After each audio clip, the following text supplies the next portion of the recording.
Hello all, welcome to the video tutorial of eZee Absolute. Front office user Solomon came back from a long vacation. He has a list of new reservations and payment to enter in the system. Unfortunately, he does not remember his last password.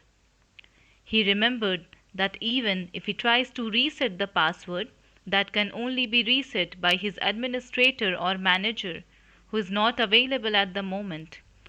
Oh boy, he has stuck. That's correct. This is how you must have felt if you have experienced such scenario. But not anymore.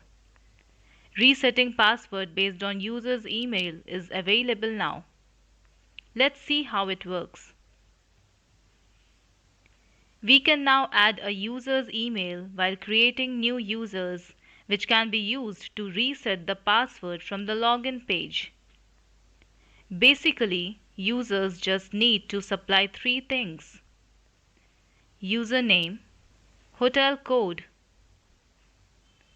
and the correct email address. That's it. The password reset link will be sent to his or her email address.